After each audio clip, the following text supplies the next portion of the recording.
प्रेम से बोल दो।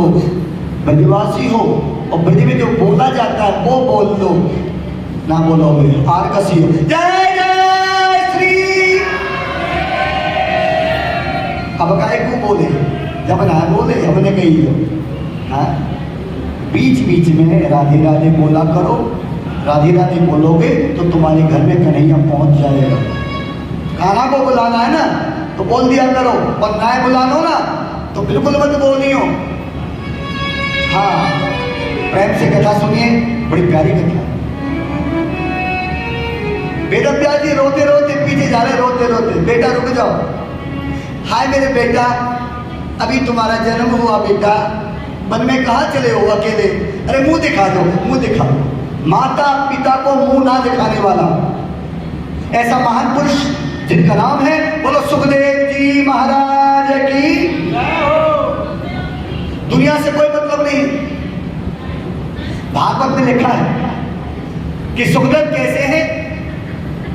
परमहंस है, परमहंस। अपनी इच्छा से चलने वाले, किसी का कहना नहीं मानते कि पिताजी बुला रहे रुक जा और सुखदेव रुक जाए ना, किसी की सुनते ही नहीं सुनते, अपनी इच्छा से चलते। रोते रोते व्यास जी चलने लगे तो मन में उनको कौन समझाए? व्यास जी को रोते रोते जा रहे, लेकिन मन में कौन रोके? और सुखदेव ध्यान नहीं देते, अपनी धुन में हरि का नाम लेते चल रहे हैं। पता नहीं पीछे पिताजी रो रहे, क्या कर रहे, उनको नहीं पता कौन पीछे आ रहा है। मुड़ के नहीं देखा कौन है पीछे, सुनते ही नहीं कि कौन आवाज दे रहा है, बेटा बेटा कह के नहीं सुनते। और अगर दुनिया में रहना है तुमको तो तुम सुखदेव जी की तरह जरा सुन लो कि दुनिया में कैसे रहा जाता है, वो सुखदेव जी से सीखो। देखिए, ये संसार सागर है, ये बहुत बड़ा गहरा सागर है, और इस सागर में रहकर आपको कैसे रहना है? मैं जग में रहूं तो ऐसे रहूं जो जल में कमल का फूल है। कमल में विशेषता है, कमल के अंदर क्या विशेषता है? कमल के अंदर कि जल में से निकलता है, जल में से कमल, और जल को चीरते हुए निकलता है। जल की मजाल नहीं है जो कमल को रोक ले, जल को चीरते हुए निकल के बाहर ऊपर आ जाएगा जल में से और खिलने लगेगा। लेकिन जल के अंदर रहते हुए भी हर समय जल का कोई उसके ऊपर प्रभाव नहीं होता। एक बूंद भी पानी नहीं रुकेगा कमल के ऊपर, एक बूंद पानी नहीं। संसार में रहना है तो तू कमल बन जा। अरे इस संसार सागर का एक बूंद भी अपने ऊपर मत आने दे, मत आने दे। अच्छा, एक और भक्त हमारे कन्हैया के, उन्होंने भी बताया दुनिया वालों को अगर रहना है तो तुम ऐसे रहो संसार में। कौन से भक्त थे कन्हैया के? वो जिन्होंने दुनिया वालों को बताया रहना है तो ऐसे रहो। नाम था उनका रसखान। उनकी वाणी बहुत बड़ी है रसखान की, कन्हैया के बड़े प्रिय थे रसखान। दूसरी जाति के होकर भी कृष्ण के इतने प्रेमी हुए, वो इतने बड़े कवि। क्या लिखा उन्होंने? जरा सुनो, ब्रज की महिमा बहुत प्यारी है।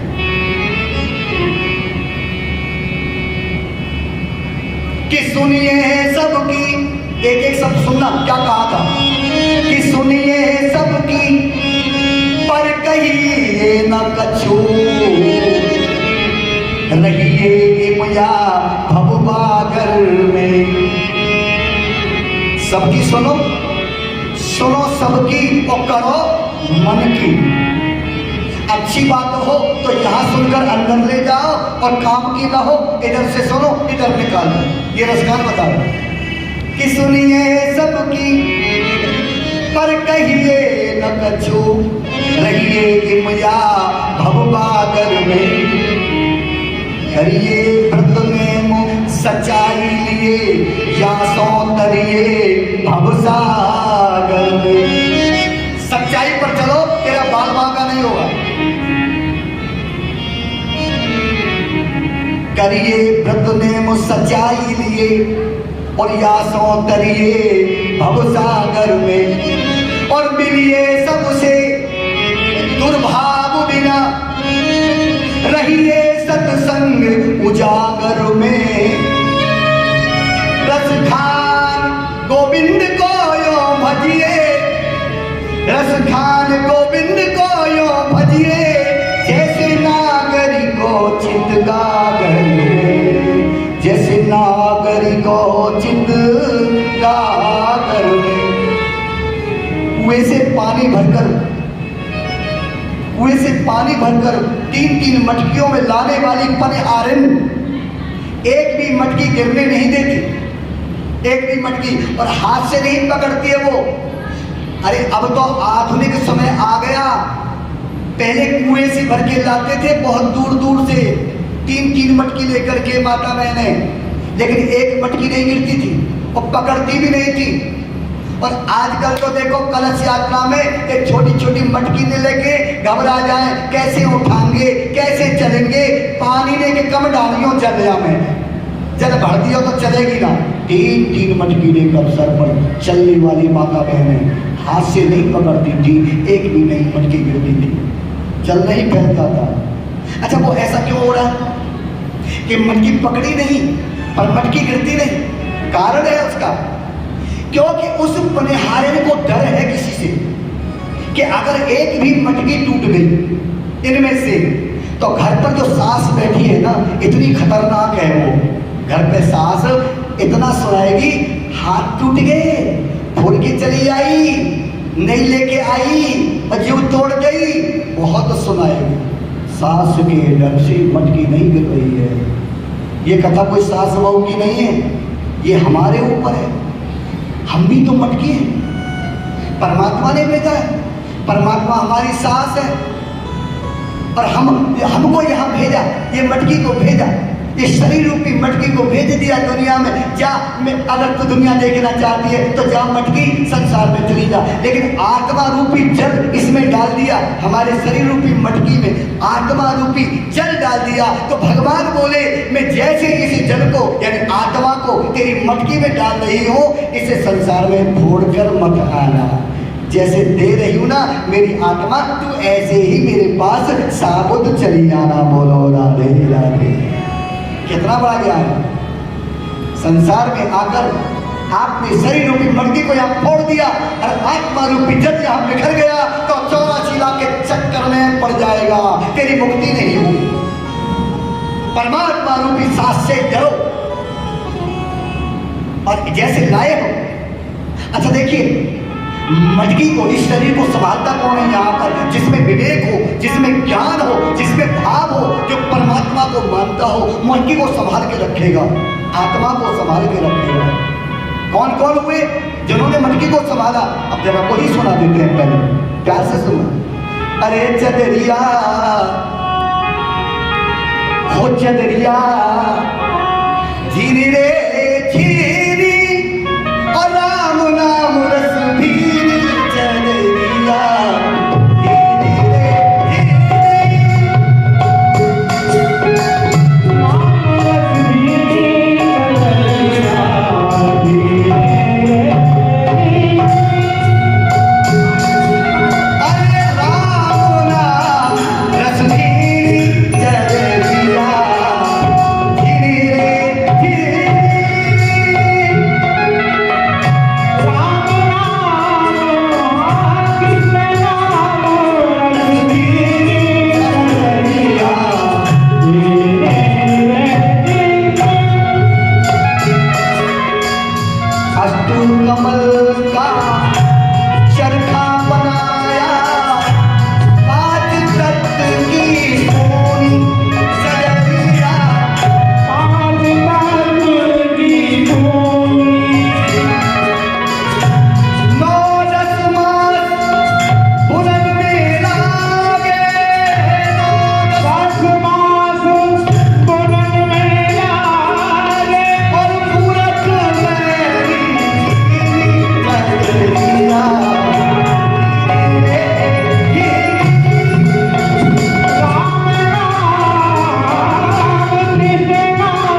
जरा प्रेम से बोल दो, बोलो प्रेम से बोलो।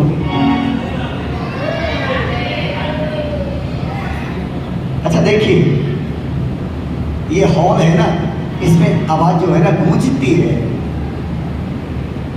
इसमें आवाज गूंजती है, तो क्षमा मुझे करना, लेकिन हम गिरिराज बाबा को सुना रहे हैं, सब सुन रहे हैं प्रेम से। प्रयास करेंगे आपकी समझ में आए, और नहीं समझ में आए तो क्षमा कर देना मुझे। बोल दो राधे राधे, जोर से बोलो। आलस मत करो, खाके नहीं आए लगता, कुछ खाके नहीं आए, खाके आया करो, जोर लगाया करो। सुखदेव जी महाराज बन हो गए, नहीं रुके। पिताजी ने बहुत कहा, व्यास जी ने आवाज ही नहीं सुनी, मस्ती में रहते हैं, हरि नाम में चलते हैं, तो वहां कौन ने रोका व्यास जी को? किसने रोका? भागवत में लिखा है, वन के वृक्षों ने रोका। भागवत में वन के वृक्ष बोल उठे व्यास जी महाराज से। बताओ, जड़ भी बोल रहे, जिनको हम जड़ समझते हैं ना, जड़ नहीं है। वृक्षों की रक्षा करो, ये बोलते हैं, ये रोते हैं, ये सब करते हैं, ये संत हैं। और भैया ब्रज के तो वृक्ष जो है ना वो परम संत हैं। दुनिया के वृक्ष जो है ना वो संत हैं, और हमारे ब्रज के जो वृक्ष हैं वो परम संत हैं। बोल दो राधे राधे। वृक्ष बोले, भारत में क्या बोले? वृक्ष के यम प्रवजंतम अनुपेतम पेतकृत्यम, यम प्रवजम अनुपेतम पेतकृत्यम, द्विपायनो विराकातर आज हवा उत्तेती तन्मय तया तरवो वनंतु स्थम सर्वभूति हृदयम मुनिमानतोस्मि। बोले सुखदेव जी महाराज की। वृक्ष बोले, व्यास जी आप तो परम ज्ञानी, आप रो क्यों रहे हो? अपने पुत्र के पीछे पीछे रोते रोते जा रहे हो, ये नहीं रुकेगा। ये सुखदेव परमहंस महात्मा है, और आपने ही तो कहा है, आपने आशीर्वाद दिया है कि जब संसार में जन्म लेगा इसका कोई नहीं होगा, ये किसी से बात नहीं करेगा, अपनी इच्छा से चलेगा। तो ऐसा करो, तुम लौट जाओ, ये लौटने वाला नहीं है, और न तुम्हारी आवाज सुनेगा। ये अपनी धुन में रहता है, ये अपनी धुन में रहता है, और राधे राधे कहता है। ये तो राधा जी को जाने और गाँव को ना जाने, तुम घर को लौट जाओ। वृक्षों ने जब बोला तो व्यास जी महाराज बोले, ठीक है मैं लौट के जा रहा हूं। और वृक्ष बोले, देखो ये तुम्हारा बेटा आएगा, लेकिन अपनी इच्छा से आएगा, बुलाने से नहीं आएगा। ये अपनी इच्छा से चलता है, तुम्हारे पास भी आएगा, अपनी इच्छा से आएगा। वन में जाकर के सुखदेव जी ने जिसके लिए गए थे, हरि भजन करते हैं। अब ये सुखदेव जी के जन्म की कथा है। अब हम जो आपको सुनाएंगे, किसकी कथा? कि जिन्होंने 7 दिन बैठ करके सप्ताह सुनी। और राजा कौन? बोलो परीक्षित महाराज की।